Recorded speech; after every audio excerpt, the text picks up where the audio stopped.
What do I say again? What did I say last time? Well, what do you want to say? Just start with that. Well, I want to say hello. Okay, so I start need with to hello. cough.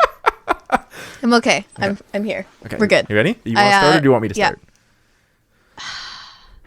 You do it again. No, you can do it. You can do it. No, You can do it. Okay. Welcome. You are entering into a strange dimension. A dimension where narratives from across space and time come together. Narratives that could have, might have, or should have been all exist here in one space. This is CineCasters Ultimate Timeline. Welcome to CineCasters, where we watch movies and then talk about them. I am Alessa, and I'm here with Andrew. Yo, what's up? And what are we talking about today? Today we're going to be doing the 2017, I think, TV show is when it first came out, called Anne with an E, which is, of course, a adaptation of Anne of Green Gables by Lucy... What is it? I can't think of her first name. I just remember her last name, Montgomery. I can't think of her full name right now. I haven't read the books. Oh my goodness. Anyway, well that's a good thing that you bring that up because I have read the books. Mm-hmm. And you have not. So we have two different interpretations of this, which I'm very excited about. And I've actually been wanting to talk about this show for a long time. So I'm excited to get into it with you. I'm really there it is. scared, actually. Lucy Maud Montgomery. I knew it was something like that. Sorry. Yeah. This was crazy for me. Okay, so I know how I feel, but I want to know how you... I also know how you feel because we talked about it during the middle of the week. I'm actually in the middle of the night, in the middle of the week. Middle of the night, in the middle of the week. I'm really glad that this wound up working out the way that it did for both of us, actually. Okay. So I'm very interested to hear what you have to say. So why don't you hit me up with just your first thoughts, like your thoughts after watching the first season, because we're only doing the first season. I've only watched the first season. I made sure to stop there. Oh, I wondered actually if you would keep going. I really wanted to, but I said I would wait. I told myself to wait until we had done the this episode. Okay, so yeah. Here we are. And I'm dying to watch the rest. So I decided that I was going to start it at like 10 o'clock at night. And I was like, oh, I'll just watch maybe one or two episodes and then I'll go to bed and I'll watch the rest tomorrow. And then at 4 a.m. I looked at the clock and went, oh, okay. Oops. And I cried a lot while I was watching it. I just found the characters very relatable and I loved it. And it was just really good. I loved it. Okay, that's super interesting because the first time I watched it, I fucking hated this show. I know, and you pitched it to me in a way that I was like, oh, it won't be that great. I'll watch it and it'll be like really boring or something. And then like I said, I wasn't expecting to like just cry for the night. Yeah. I fucking hated the show. I'm a huge fan of Anne of Green Gables. Mm-hmm. I read the book when I was much older. I was probably about 25 when I read it, 24 when I read it for the first time. And I'd never read it when I was younger because I was like, oh, that's a book for girls, right? Mm-hmm. And I read it and I was like, oh my God, I fucking love this. And Anne and I are definitely kindred spirits. And I just like so much of what she did and how she is as a person. I was like, this is exactly like the kind of person that I was growing up and a lot of the stuff that I dealt with. In terms of like often being told that I'm too emotional or way too rash or that I talk too much and I can't get a hold of how I feel. And often I never got called precocious because I was a male. So instead, when you're a male, you just get called obnoxious or arrogant. When you're a female, you get called precocious for using big words. Like, look at how smart you are. But anyway, the point remains, obviously, and this story also has, the book also has like hints of a romance as well that slowly sort of develops. So like, And I just read it and I was like, oh my God, I haven't read any of the sequels. I really should get around to them. I think I'm working on reading another book, 2 books right now. Once I get through them, I think I'm going to come back to Anne of Green Gables. But go on. Well, I was going to say, I think I had the exact same kind of realization because I am also, I'm 23 right now, so I'm a little younger than you were when you first read the book. And I had the same kind of thing. I was sitting there going like, she's a little bit of an outsider. She uses big words. She confuses her friends. Like that was me. Like I was always lost in my own dream world, and I never almost burnt down the house, but I very similar. Yeah. And so I related. Yeah. And very hard. Truly, like, this is a timeless story, and I think it's close to both of us, not just in terms of like how well written the story is and how relatable Anne is, but maybe a little bit more important because Anne of Green Gables is situated firmly in Prince Edward Island, which of course is in Canada, right? Which is where we're both from, and very, very proud and happy to be from Canada. Yes. Both of us. Having traveled the world, but also just proud of what Canadians stand for in the world. But I also wondered. I know you haven't read the book, although I hope you do now, having seen the show and having talked about it. I probably will, because I love the book. But I wondered if you knew how important Anne of Green Gables is actually around the world. I don't really have any like world view, I guess you could call it, of Anne of Green Gables. I brought it up to some of my friends who live in the States when I told them I was watching Anne with an E, and then I've been crying. And they were like, what is it? What is the show about? Like, what is this story? So they'd never heard of it. They'd never heard of it. Really? I mean, I'm not surprised that people never heard of the show. The show was not overly popular when it came out, but I'm surprised they'd never heard of Anne of Green Gables. Yeah. Because so I was a little confused about that because I was fairly sure that people had read it or at least heard of it because I have, again, some other friends in the States as well who had. Yeah, it's a pretty big, that's a good story, well-known story internationally. It's a period piece now, although it was contemporary when it was written, but it's a period piece now. And but in Japan, they actually read it sometimes in English, but also sometimes in Japanese in school. Like it's a big thing that they read in schools. There's an Anne of Green Gables anime. There are several Anne of Green Gables anime. Yeah. And they call her Redheaded Anne. Oh, that's cute. Yeah, you can actually, I've been there. You can actually go, I wish I'd read the stories before I went there, but I've actually been to a place where they recreated Green Gables and like the house and like the whole like forest that they go in where they get creeped out and whatnot. I've actually and I've been there. I've walked through the forest and I've been in the house that they recreated, like based off of Anne of Green Gables. And Japanese tourists flock to the island to see it because it's huge culturally for them. They learn about it, which I think is unreal. Like just this tiny little corner of Canada. Like Prince Edward Island is our smallest province by far, tiny. Both population and geographically, and it just to have it known across the world is such a really neat thing, and the story is fairly universal. It's so good. Yeah. That being said, I fucking hated this show. I loved it. So I watched it for the first time when it first came out, and I watched the first full season, and that's why I was like, we should do this on CineMasters. I fucking hated this show the first time I watched it. Now, was it just because you were going to be like the book snob? No. No. It took me a while to figure it out. At first I thought it was because it was like super inaccurate. Yeah. But it's not. So I recently rewatched the 1985 miniseries with Megan Follows as Anne of Green Gables. Those are spectacular. I don't know if you watched that at all. I have not. Okay, don't worry about it. I wasn't sure because I had said like that's another thing that's worth watching as well. And I do plan on watching it. I freaking eventually. Love that version.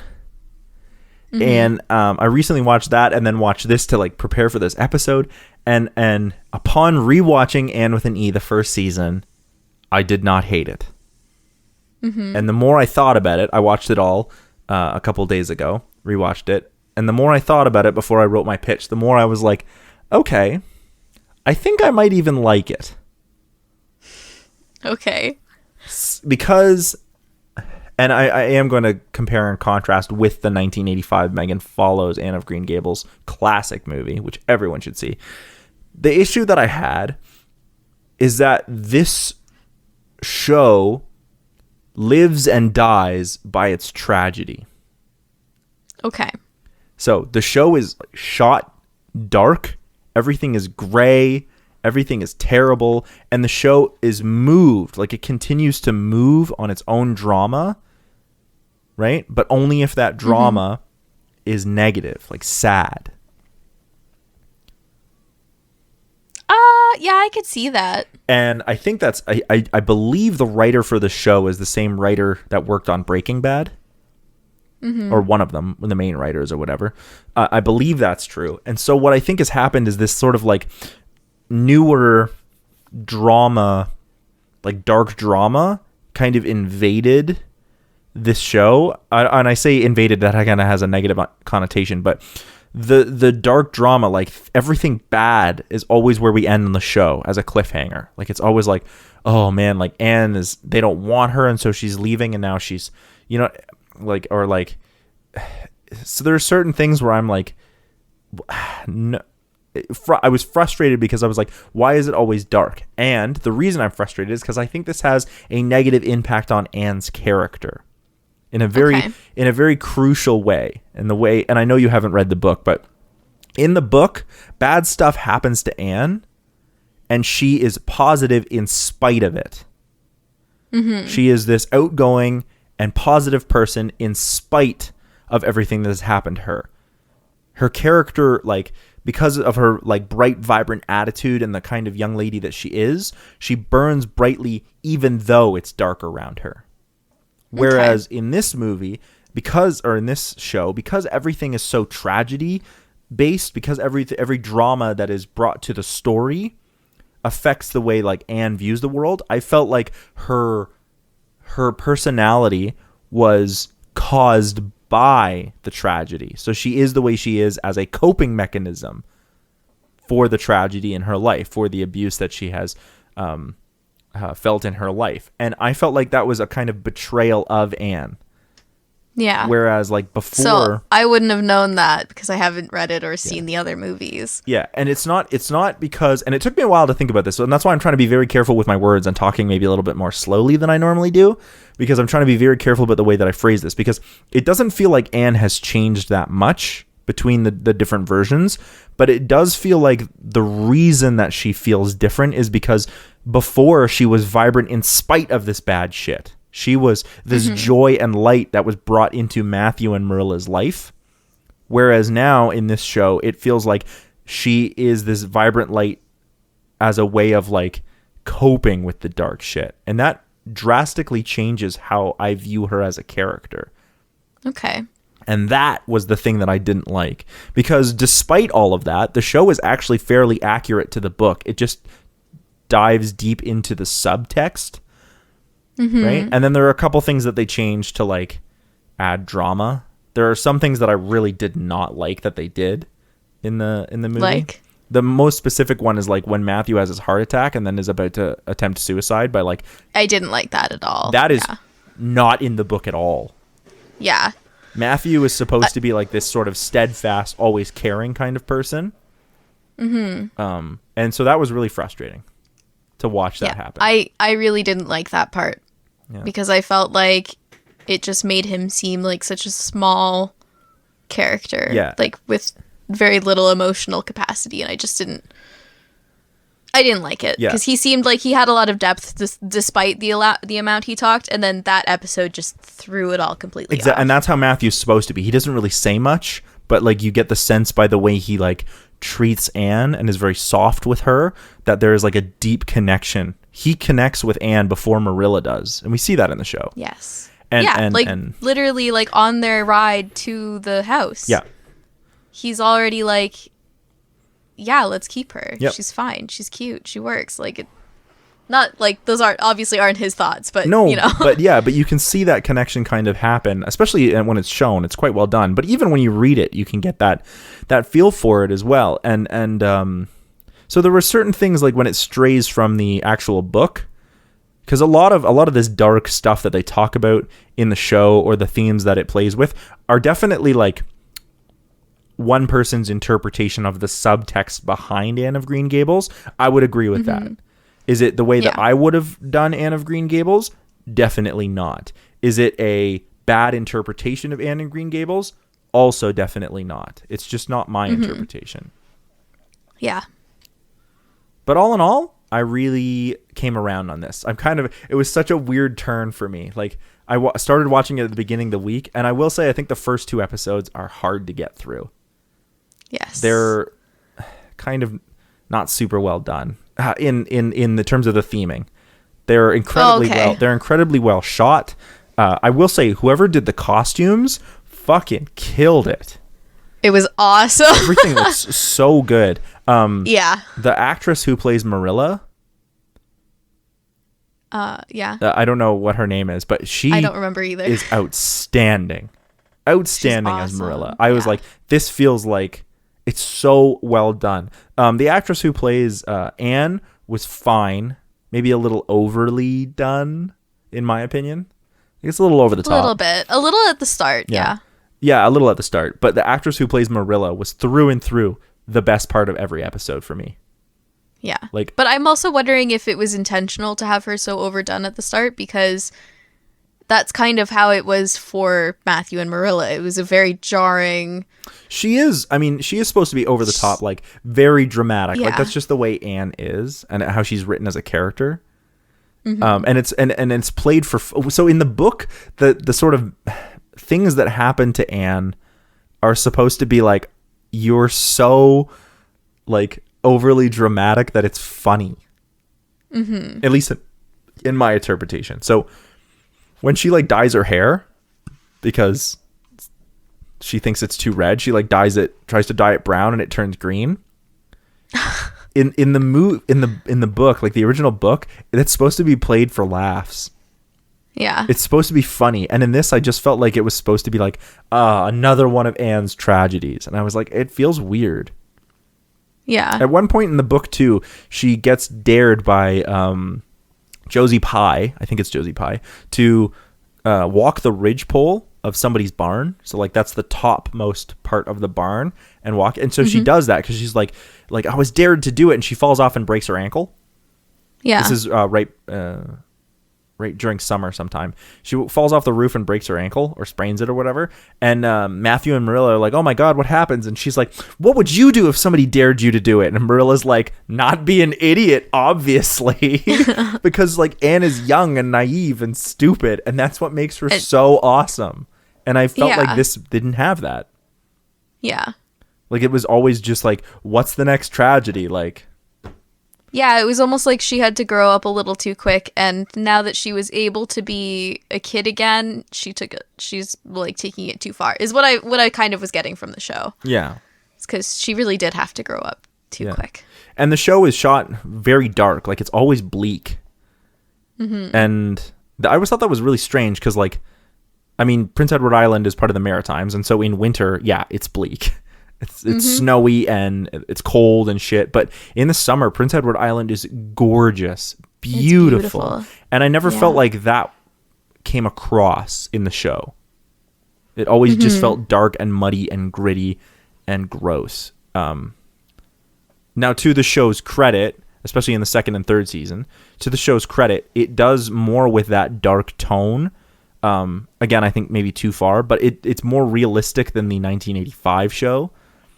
So the longer the show went on, and with an E, the longer the show went on, the more the show got strayed away from the books, what was happening in the book. So it started talking about like the African American community on Prince Edward Island. The book doesn't do anything with that. Oh yeah. And it also, I mean, it hints at in the first season when they meet Mrs. What's her name? Mrs. Barry, Diana's great aunt. Oh, yep. It's heavily hinted at that Mrs. Barry is had a romantic partner that was female. Yes. And that's not inaccurate to the book. It's just not so heavily hinted at. In the book, it just says that she was never married and had a female partner that she lived with that passed away. I have to ask, was the feminist group in the book? No, not as far as I know. No? So I liked the idea of like a little feminist group. I might be thinking of like, have you seen Enola Holmes? Yes, I liked Enola Holmes. Yes, I really liked it as well, and I think that just might be a little trend that's going on right now. Hey, there's nothing wrong with having like that kind of... No. Yeah. There's definitely nothing wrong with that, but I just think it was a very interesting thing to add in, especially if it wasn't in the book. Yeah. But it probably did exist back. Yeah, so the first in the like 1890s, feminism, the early 1900s for Anne of Green Gables. So feminism in general has been around as a concept for a long time, but the first time the word was used was in the late 1800s. Mm-hmm. So it's not an uncommon idea, but here's the thing: in the show, in the book, when Minnie May, Diana's little sister, is like choking because she has is it croup? She has a cough. No, is it croup? I don't know. She has a cough and her lungs are filling with phlegm, right? Yeah. Anyway, that's in the book, and Diana runs over and is like, I don't know what to do. The reason that the doctor and everyone is so far away is because they've gone to see the premier / prime minister. I can't remember which one it is, but they've gone to see a politician, right? I think it was a premier. It's the premier in the show, but in the movie it's the prime minister. So, but Marilla is a conservative. So she wouldn't have gone? No, she would have gone, but like when they talk about the feminist group, likely Marilla would not have been as forward thinking.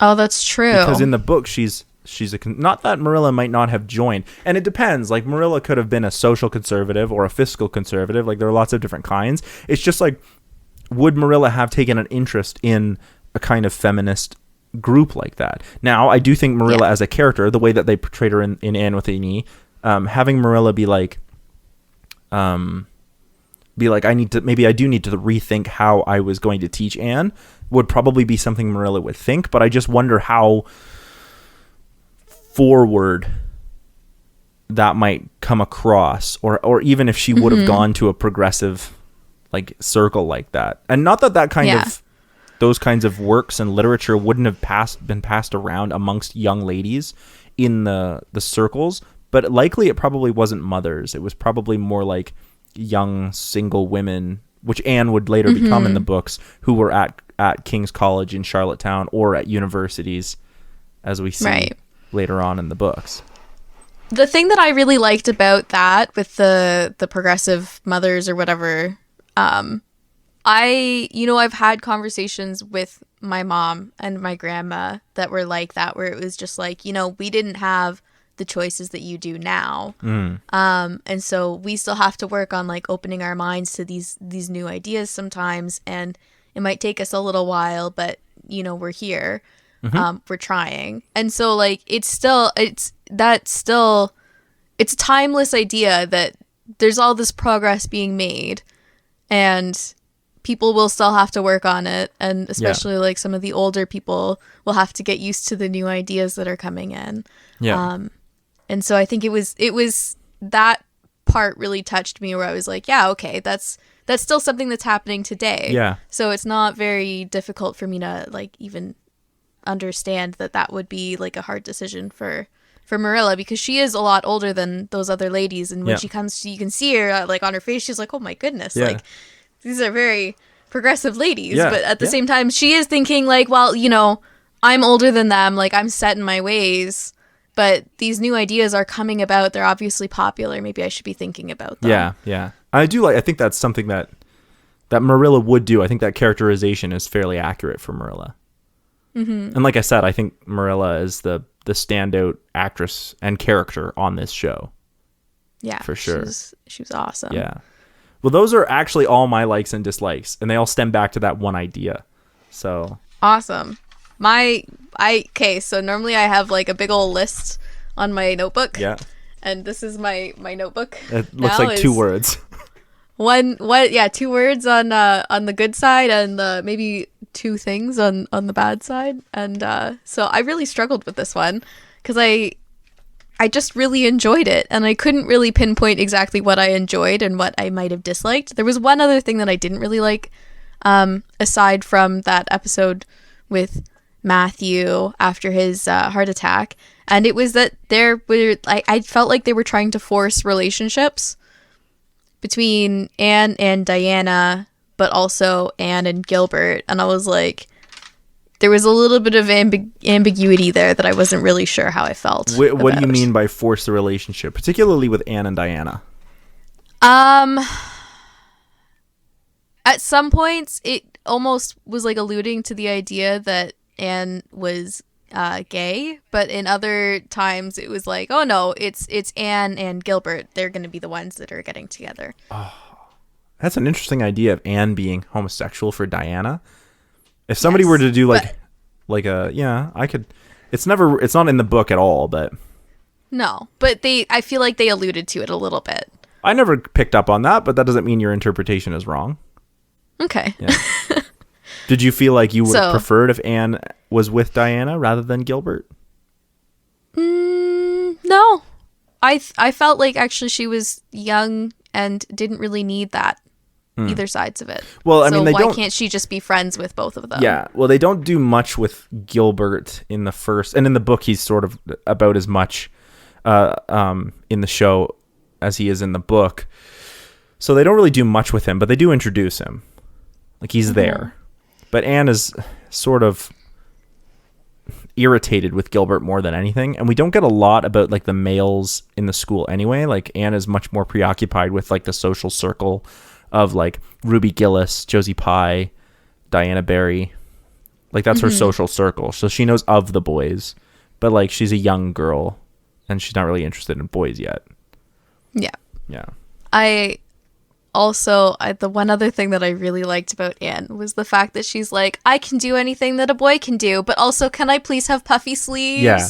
Like that was like perfect. Well, it's this hilarious. She wants to be like, yeah, I'm strong and awesome, but also like I really want to fit in and I want to look good. Yeah. Please. It's this weird dichotomy and paradox that a lot of, I think, women even to today still deal with, where they're like, I can do anything that a boy can do and I'm just as smart and just as capable, but also like I want to be fashionable. I want to continue to have that going for me.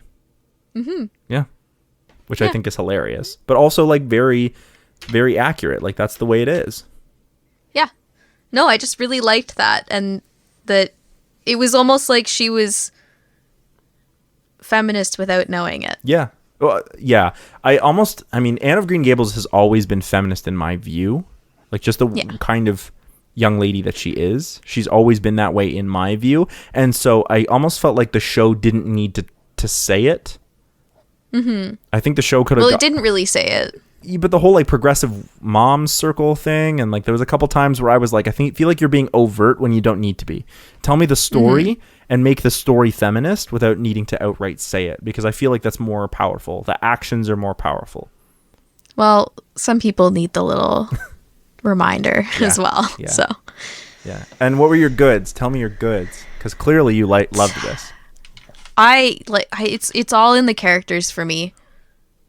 Yeah. And they're just very relatable. Yeah. And, you know, watching some of the younger characters, like I've had moments where I'm, you know, kind of absorbed in my own world, and then it's almost like you're hit with the realization like, oh, someone else has it worse than me. I need to like stop being so oh man, it sucks that it sucks that I'm having my period right now, but also, you know, Gilbert's dad just died, so yeah. I mean, don't get me wrong, it sucks that women have to go through that. I think it's kind of unfair. And I think that most women, when they don't know it's coming up, they do actually feel like, oh my God, I'm sorry, like I'm gonna die, like I'm too young to die. Like I haven't had to deal with that because I had a very there was a lot of communication between myself and my mother and my teachers as well. Oh, good.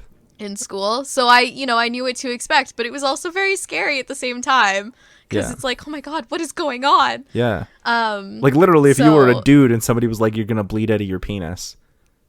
Yeah. Like I would like if somebody told me that, like, not that it was natural, but if they're just like, you're gonna bleed out of your penis, I'd be like, no, pretty sure that means something is wrong. And then and you would think the same. You would think the same if you were a young woman, and all of a sudden you were just like, oh shit, I'm dying. Yeah, and even being told that it's natural, sometimes it's like, it doesn't really matter. It's still gross. Yeah, but I mean, we could go down a whole rabbit hole about how that works out and why it's like, and the way they talk about it in the show too is, I also think, is very accurate. Like the way they say like, oh, it's a secret. Like a woman's time of the month is shameful, and I'm like, that is so fucking annoying, and we're still dealing with that. That's exactly how it was back then. That's exactly how it is. How it is now. Some places now. Yeah. Even here in like what we might call quote unquote civilized society, it's still like, oh, you're not really supposed to talk about it, and it's like, why the fuck not? Like, anyway. Anyway. Yeah. That's before we go down a rabbit hole. That was all your goods and bads? It was, no, really. I just had a hard time pinpointing what I liked the most about it and what I disliked the most about it. There were only those two things. Yeah. It took me a long time to figure out what I didn't like about it the first time. And that's why I was like, I'm going to pinpoint it. I was like, this show lives or dies on its own tragedy. And it feels like sometimes it gets a little on its high horse about its tragedy. Like, oh, like Anne was treated poorly and beaten and stuff like that. And I'm not saying that didn't happen, but it wasn't in the book. Yeah. And it wasn't really even alluded to in the book. I think the show does a great job of being like forward-minded and progressive, dealing with like the feminist ideals that are already in Anne of Green Gables. But I'm not sure that we needed to have like when she talks to the girl in the mirror, Katie, her own reflection. And I always thought that was just like an imaginary friend. But in the show, in Anne with an E, they make it out to be like, this is a coping mechanism for her own loneliness. And I was like, this is dark. Like, really dark. And I never got that sense from the book. Yeah. But I can see why people really liked it. It does feel way more real. Yep. For better or for worse. And I did find myself enjoying it closer to the end. So I cried a lot. I'm ready to cry some more when I watch the next seasons. I will let you know that the show was not overly popular. It was very popular with those who watched it, but like not popular with a lot of people. And so it was canceled. I figured, but well, just so you know, like, you're gonna get to season 3 and you're gonna watch the end of season 3, which I've seen, and you're gonna be like, that's it. That's what we have to leave with. Okay, good to know. And it's a bit upsetting because you're like, oh damn, like some things happened, and you can see Anne has grown, and some cool things happen, and then they're just sort of like, and that's the end of that.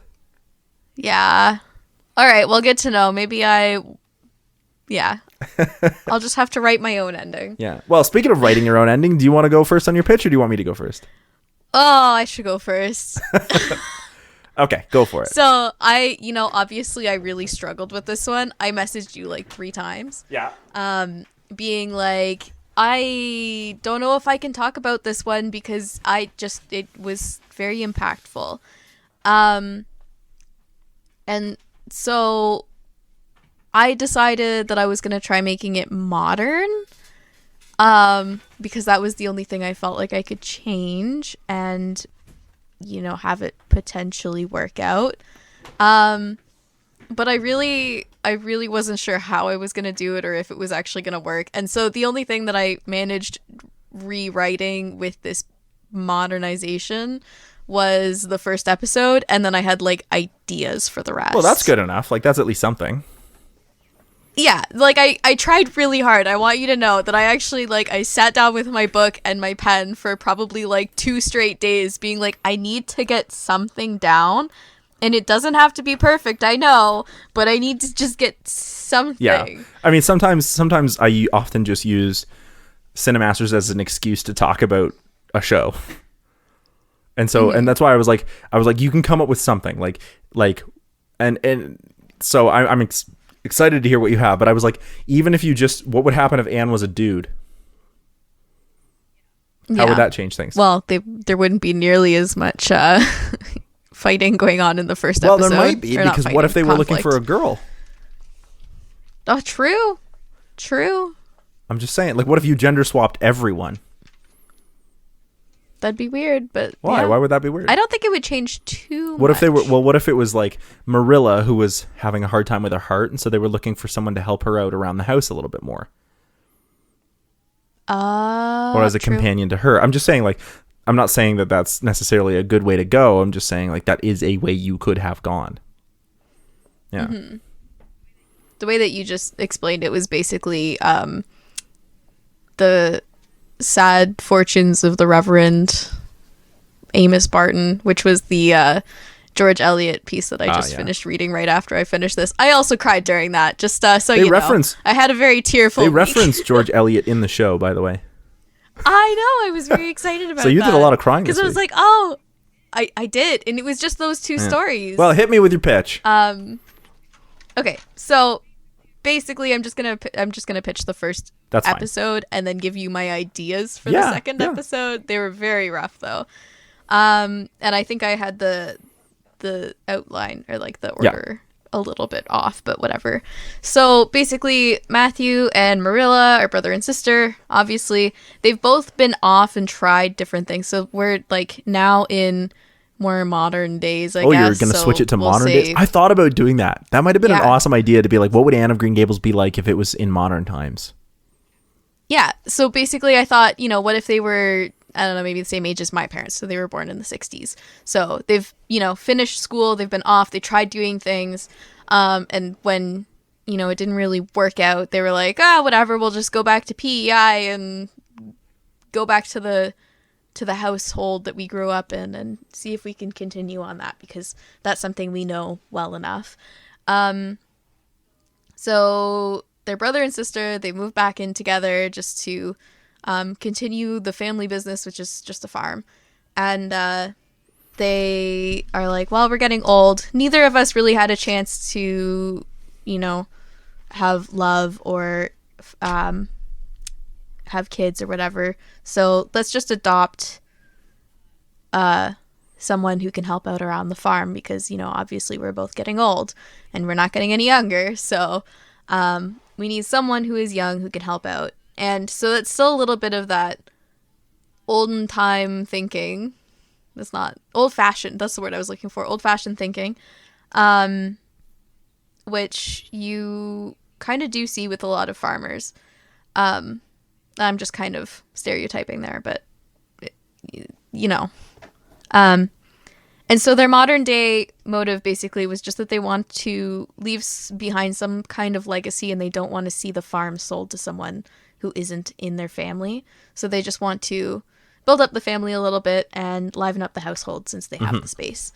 So yes, they're looking for a boy to help out around the farm and take it over eventually. But when a girl arrives, they're not expecting it. And even though there's been all this communication with the orphanage, they have phones, they have email, they're just assuming that they're getting a boy. And then all of a sudden a girl gets sent to them. And they're like, what the heck? So they give the orphanage a call. They're like, hey, what is this? Like, we've been communicating with you so much and you somehow got this messed up. And sorry, this is the next day. Yep. They let Anne stay the night. Of course. Because, the orphanage was closed by the time Anne arrived. But also, you wouldn't just send someone home like that. No. So it's the next morning, and they're like, what the heck is with this mistake? And they're like, oh, sorry, like, we don't have any boys. We just assumed that a girl would work for you as well. Yeah.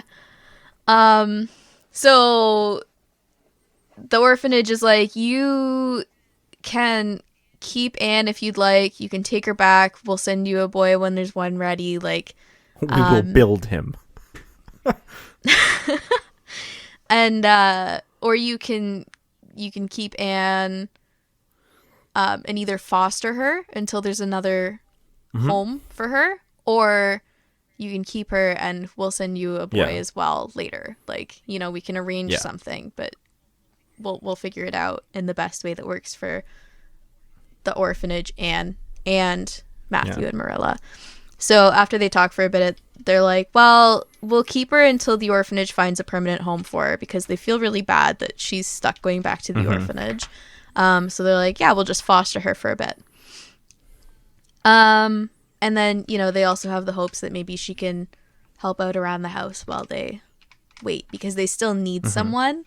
And even though they're not gonna, like, they don't expect her to help out around the farm, she can at least help out around the house. So just, you know, taking a little bit of the weight off of Matthew and Marilla's shoulders. So they tell Anne this during lunch, and she misreads it as if she's helpful around the house, they'll probably keep her. That's very Anne. Yes. So she's like super overzealous for the rest of the episode, being like, I'll cook, I'll clean, like I'll do anything you need. And you know, you can call the orphanage and tell them, hey, there's no worry, just we'll keep Anne, right? And so Marilla and Matthew start like worrying that they've accidentally got themselves into some trouble with this crazy child. That sounds like Anne. So that's basically the first episode that I had. And like I said, it wasn't very much, but it was something. And so my idea for, I can't remember if it was the second or third episode, which is when they send her away for stealing the brooch. Second episode. Actually, might even be the end of the first episode. Right. I thought it was the... No, I think it might be the end of the first. That's when the picnic was. And then Matthew goes to get her. Either way. The same kind of thing happens where they're like, you stole it, like, go up to your room and think about what you've done. We're going to call the orphanage, and or like something like that. Actually, no, I changed it. I said that she overhears Marilla on the phone with the orphanage, and they're discussing something. Turns out the orphanage has a boy now, and they are ready, and they're trying to decide if they'd like to swap. Do a swap, so Anne goes back. You're gonna trade and Pokemon. The boy comes there. Yeah. And Anne automatically assumes that they're just gonna get rid of her, so she runs away. I'll trade your redheaded Anne girl for my actual boy. And so I wasn't really sure how I was gonna work this one into it, but I figured there would be some form of, you know, they phone the police department and they've got people looking for her. Yeah. And well, so in the book, she never actually like leaves the island even, or the farm. Oh, yeah, really? In the book, that's what I'm saying when I talk about like the kind of tragedy that the show like lives and dies on. Like, Anne's like super upset and she like lies about stealing it so that she thinks if she confesses, like it'll be better. And then like. It's like a small thing, and then Marilla finds it, and it's like, oh, well, I'm sorry, I should have believed you, Anne. And it's more of a turning point for Marilla rather than this whole like, oh, they never wanted Anne in the first place. Like it's more of a character moment for Marilla, which is, I mean, the show does what it's gonna do. But yeah, I wasn't gonna have her leave the island either. It was just gonna be that she was going to run to the bus station and see if she could earn some coin, so that she could like leave to the city. But that's not even in the book either. And I know, but like that was the extent of it, was she was just gonna leave and try to get to the city so that she can live on her own and earn her own wages and stuff, and be a homeless gypsy. Yeah. Yes. Yeah, I actually see. I think the idea of doing a modern day Anne of Green Gables has some merit. But it's very difficult because a lot of the stuff, like motivation and everything, is very rooted in... You'd have to change a lot of things. So I'm kind of glad you actually went in this direction. But if I was going to like make amends to your pitch, what I would do is I'd actually try to not change as much of the story as possible. Just change the circumstances around it. So instead I would say like Matthew and Marilla are no longer brother and sister, but are an older married couple that have settled back down in PEI. They grew up on a farm and... have since gotten married but cannot have children, and so they decide to adopt, right? So they're like slightly older couple. They try to adopt, and they're like, well, we also run a farm, so like we're looking at adopting like an older child, or maybe even fostering instead of adopting. Maybe like, oh, we want to be helpful out, we want to foster a child, we think we can help out that way. They think they're getting a boy but wind up with Anne. And then decide to actually like, I think it might be actually super cute to like foster her, right? And then they foster her for a little while, think they're getting a boy, continue to foster, and instead of like having this whole are we going to send you, are we going to keep you, they're like, oh, we thought we were getting a boy, but like we're still a foster home, so we're going to like let you stay. And then you can have this whole like subtext about like, did she steal the brooch, because like foster children are sometimes viewed very poorly on, right? Because of this, because there's a lot less what's the word, there's less of a stigma around like adopted children nowadays, precisely. But there is still quite a stigma around foster, right? So maybe children. They foster her, and then when everything works out, like slowly but surely, by the end of the season, they decide, actually, you know, Anne, we don't just want to foster you anymore, we want to adopt you. Because that could be a huge moment for Anne as well. And then most of the stuff that happens at school could happen pretty much the same.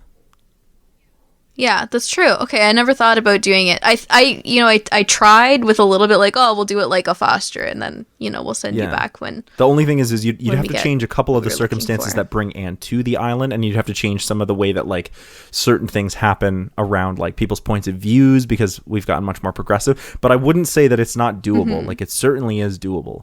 And I think it would present like really in a really interesting way to be like, how would Anne of Green Gables work nowadays? And actually, how different is Anne of Green Gables versus 100 years ago when it was written, right? 110. Maybe 20, but yeah. Okay, well, I like the spin that you put on it, so I feel better about my pitch now. That was all I got from you. Like, I just got that from you. But like, if I was going to repitch this, I would sit down, read the book, and you know what? I might just do that. I might just rewrite Anne of Green Gables as a modern and see what happens. Do it. I'll write it as a screenplay, and we can produce a full-length feature movie of Anne of PEI in modern times. Anyway, so you gave me a great idea. Or if anyone out there in listening land wants to be like, yeah, I'll write that. Do it. Yeah. I think it's been 100 years, so I think it's public domain. All right, here's my pitch. Yeah, here's my pitch. So the thing that I really liked about the show, that I think the show did the most bestest, was actually Gilbert. I really like their interpretation. They went a lot deeper into like who and what Gilbert is and what his past is. Whether that was up for interpretation or whatnot. But I really liked that. So I'm actually changing my story to be about Gilbert. So the story actually is still about Anne, but it's almost from Gilbert's point of view. So I guess I'm calling it like Gilbert of the Island. I don't know, whatever.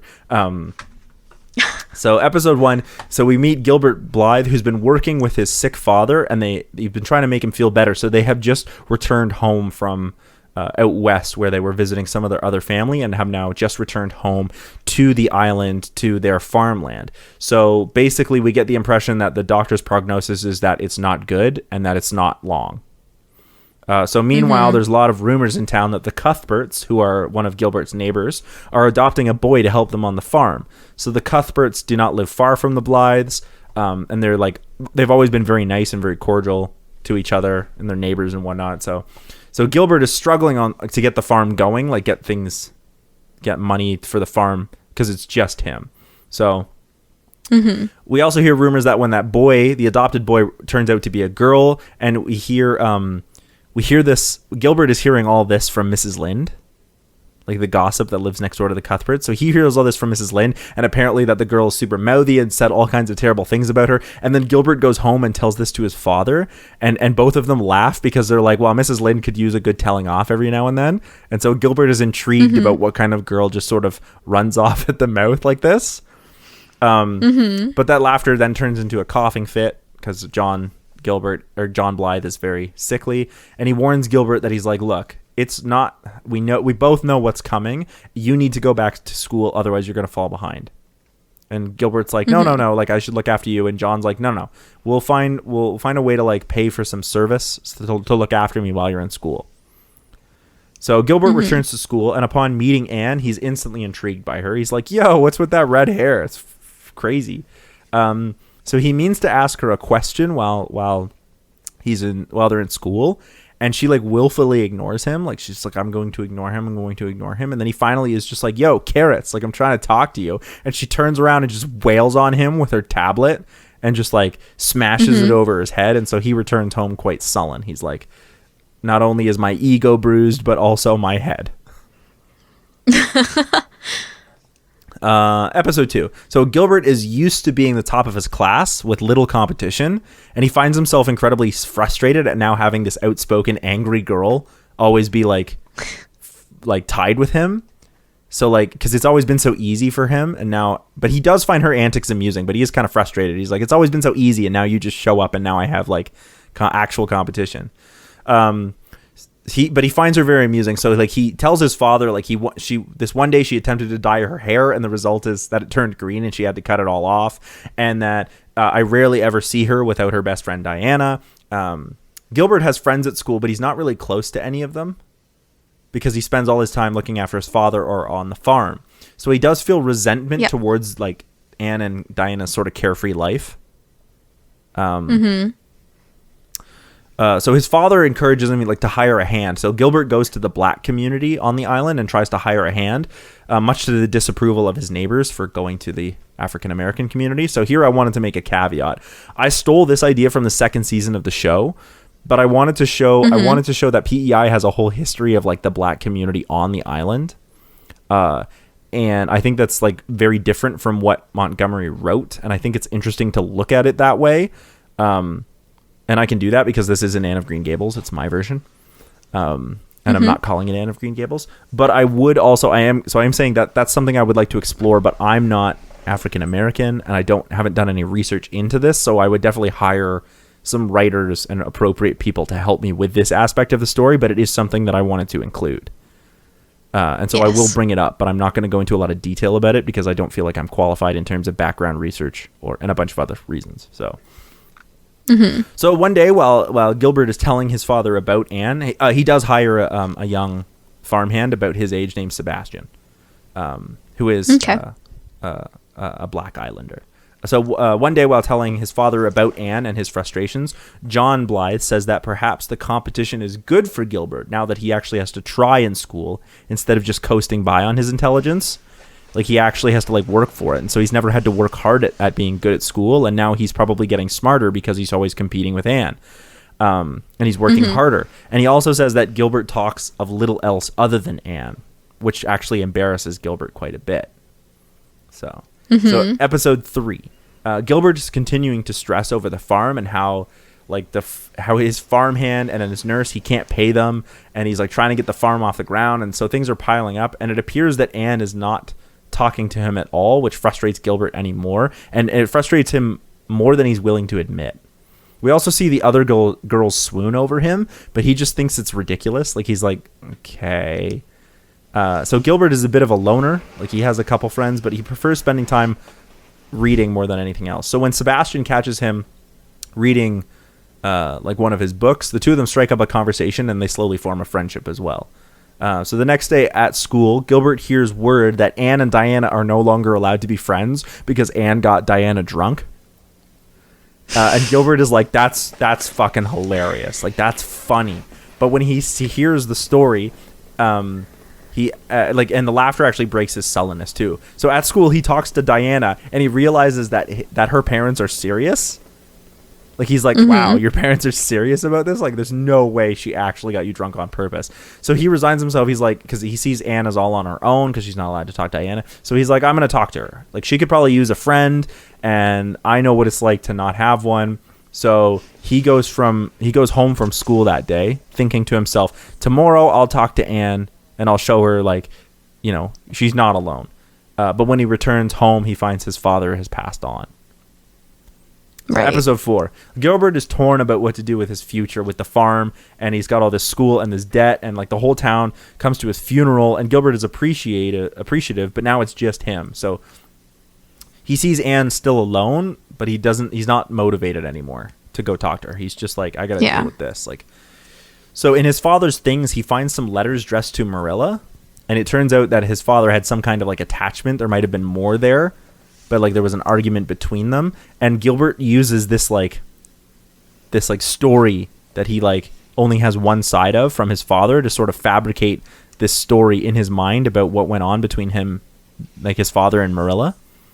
But what he realizes is that he's using this as a means of not having to deal with his own reality.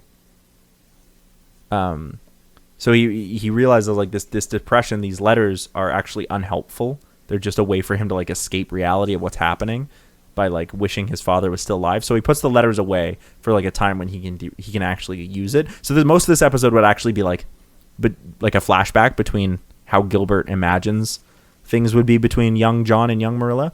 Diana and Anne have actually made up because Anne is a hero and saved Minnie May, and Gilbert is like, that's really cool, like good for you. But he's also like, I don't have anyone. And so he decides to sell off part of his farm so he can pay the debts he owes and continue school. So he just chooses to continue schooling instead of working on the farm. Okay. So he actually sells off part of his land, though. Episode 5. So the new school year starts, and Gilbert is determined to study after he's lost his farm. They get a new teacher named Miss Stacy, and she is unusual as a teacher, but Gilbert works hard and is always tied with Anne. So Miss Stacy actually sees Gilbert work hard, but she also sees how melancholic he is. Because we usually only see, in the book, we only see Miss Stacy interact with Anne. But I think it would be neat to see like how she is with Gilbert. So she actually encourages him to study, but she's like, you have to remember, like, learning can be fun in lots of different ways. You work really hard at it, but it also, like, you never have any fun doing other things. Like, make sure you find this work-life balance. Like, make sure you're being good to yourself. Like, I know you lost your father, but... And of course, Gilbert is angry at the world and sullen and depressed. And so Sebastian agrees to stay on the farm, and Gilbert's like, cool. Like, even though you were technically being hired by my father, like, will you stay on even though there's less farm and whatnot? And Sebastian's like, yeah. And so he agrees to like a contract of a certain amount of time, right? And gets paid monthly or whatever. So I also would love to do more with like Sebastian's backstory, but again, like, I don't have the background for that. I think that would be really interesting to learn about that kind of community on PEI. Cool. The last episode, episode 6. Gilbert and Anne are finally, and everyone in their school are finally ready to take their examinations and are in dead competition between the two of them and they're all trying to compete to go to Queen's College, this college in Charlottetown. When they both pass, they congratulate each other, and we can get a neat moment from them where they've grown up over the past year or so. So Anne goes home to celebrate, but Gilbert is unsure of what to do and if he can afford to go. He again realizes that he'll have to sell the farm, which he does, and that will give him enough money to go to school. However, he had a contract with Sebastian, so instead he goes to his friend and says, instead of breaking the contract, I'm going to pay you all of that contract in one sum right now. Which I think would be really interesting, because now all of a sudden Sebastian and his community would have like come into a lot of money, and how would that change the way his community looks at him? Again, I don't know a lot about that, but I just think that that's a really interesting thing to explore if I had the time or research or right people to do it. Yeah. So then, determined that he's going to focus on school, Gilbert sells his farm and he leaves Avonlea for King's College in Charlottetown with the understanding that he's not going to return to Green Gables. And because he leaves, he does not hear the bad news that Matthew Cuthbert has died of a heart attack.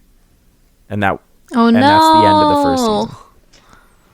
Oh. So I know you haven't read the book, but like a couple things there, like we don't hear a lot about Gilbert's backstory. And I really thought that would be super interesting to explore. Like, how does Gilbert view everything? And I thought it would be interesting to be like, what if Gilbert is like, has a very different backstory from Anne? Like, his life is kind of full of tragedy, where hers only gets better, his kinds of only gets worse, but he's constantly like drawn to her. And that's what I would explore over like the next coming seasons. So, because eventually I think Gilbert does actually become a doctor. Yeah. Oh, really? So Okay. I just thought it would be interesting to be like, how could we explore like Gilbert's side of, like, still telling the story of Anne of Green Gables, but distinctly from Gilbert's point of view. Yeah. I like that. Oh, also Matthew does die of a heart attack. Just that happens. Thanks. You should read the book. I know. I plan on it. And yeah, that's my pitch. I think my big problem with this show was just like tonally, it felt very off for me from Anne of Green Gables. And I felt like the only time that really worked was when it was told from Gilbert's perspective, because I was like, Gilbert isn't Anne. Maybe he has a completely different version of this story. So for me, that was really cool. I think Gilbert really in the show becomes a much more three-dimensional character than he does in the book. In the book, he's just sort of this character who's sort of like charismatic and always annoying to Anne until she's like, wow, I want to jump his bones. No, she's like 11. Okay, no. Yeah, but like later on in the books, she's not 11. The first book takes I place over the guess. course of like 4 years. By the end of the book, she's like 17. Oh my god. To me, that'd be like, slow that down. Well, that's just how the book is written. I tried I to know. place mine. Mine's over the course of like a year and a half. It's 6 episodes over the course of like a year and a half. Maybe 2 years. Yeah. But sometimes that works. I don't know. I don't know. Yeah. Any other thoughts about Anne of Green Gables? I liked it. I'm gonna go cry now. Read the book. Except I'm not actually Read the going book to. and I watch will. the 1985 miniseries. It's 2 episodes. Are they gonna make me cry No, too? they're much more happier. Oh, I guess I should probably restate what I told you Yeah. as well. Is that most things, when I read or watch them, I don't cry unless it's like the death of a pet or the characters are like super relatable. Yeah, Anne is great, man. It's great. She's super relatable. And so the fact that I cried twice this week was like a shock. My only worry is you're going to watch the 1985 Megan Follows Anne of Green Gables and be like, this is ridiculous. Like, I don't like this at all because it's like so different. Yeah. Yeah. We'll see. Yeah. We'll see. Well, where can people find you? You can find me on twitch.tv/AlyssaLou. ALYSSA. Wait, ALYSSALOOO. I had to think about that. Or on Instagram at Alessa Rose Handmade. Yeah, you can also find Or- our band Robot Philosopher, which Alyssa is a part of, and I am also a part of. Anywhere you listen to awesome music or on all the socials, which Alyssa is kind enough to run. You can also find great new episodes of our video series, This Is a Thing, every other Thursday, bonus casts on the opposite Thursday, and of course, awesome episodes of our podcast every week on Tuesday, right here on CineMasters Ultimate Timeline. Thanks so much for joining us. Bye.